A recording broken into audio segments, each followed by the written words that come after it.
अकेलापन एक ऐसा एहसास जो मन में एक मकड़ जाल सा बुन देता है। लेकिन सोचिए, क्या हो अगर उसी अकेलेपन से जन्मी एक आवाज किसी की सबसे बड़ी ताकत बन जाए। चलिए आज इसी सफर को थोड़ा करीब से देखते हैं। तो ये कहानी है आरव की। नेहा को अमेरिका गए हुए 2 महीने हो चुके हैं और आरव वो वापस अपने शहर में है, अपने कमरे में और अपने ही ख्यालों के साथ, बिल्कुल अकेला। देखिए, दिन तो किसी न किसी तरह काम में दोस्तों के साथ निकल ही जाता था, पर रातें बहुत भारी थीं। जैसे अंधेरा होता, अकेलापन उसे चारों तरफ से घेर लेता था। और ऐसी ही एक रात वो छत पर बैठा था। हाथ में नेहा की दी हुई किताब थी, द पावर ऑफ नाउ, और उस पर नेहा का लिखा हुआ ये नोट। ये शब्द असल में उसे शांत करने के लिए थे, लेकिन उसका मन वो तो कहीं और ही भटक रहा था। नेहा के इन हौसला देने वाले शब्दों के बावजूद आरव का मन धीरे धीरे, बहुत धीरे धीरे शक के एक मकड़ जाल में उलझने लगा। एक ऐसा जाल जिसे कोई और नहीं बल्कि उसका अपना ही मन बुन रहा था। पहला ख्याल एक कांटे की तरह चुभता है, क्या होगा अगर दूर जाके वो बदल जाए। ये बस एक छोटा सा सवाल था, लेकिन यहीं से विचारों के उस जाल की शुरुआत हो चुकी थी।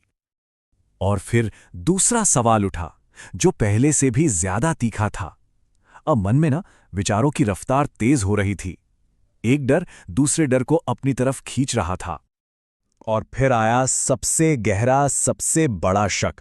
एक ऐसा सवाल जो सिर्फ रिश्ते पर नहीं बल्कि उनकी पूरी कहानी पर ही सवाल खड़ा कर रहा था।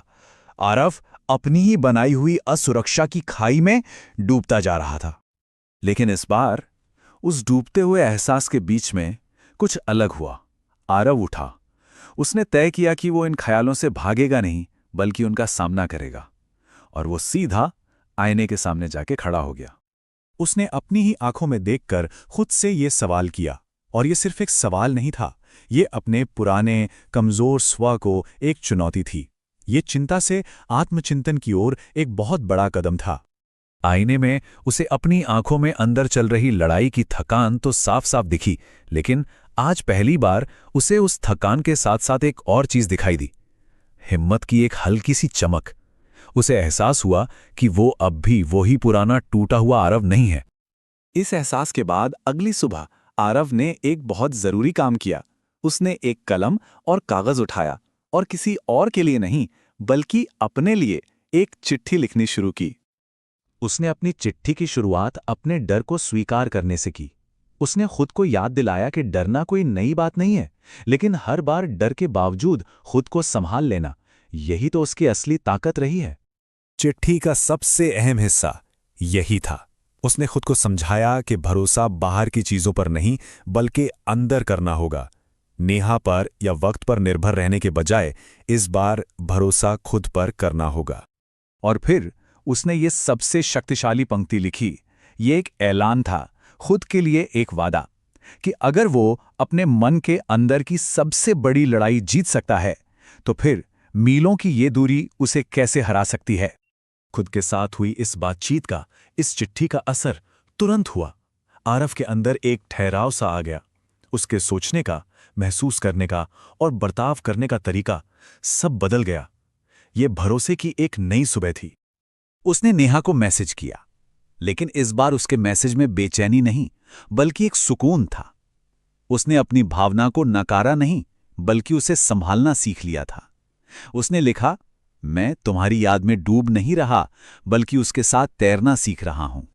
और नेहा का जवाब आया जिसमें गर्व और साथ होने का एहसास था।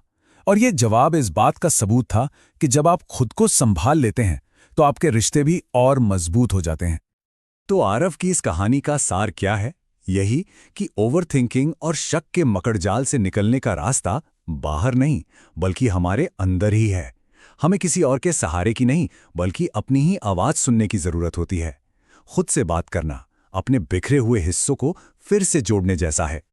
तो सवाल यह है कि हम अपने मन के शोर में उस शांत, हिम्मत देने वाली आवाज को कैसे सुने?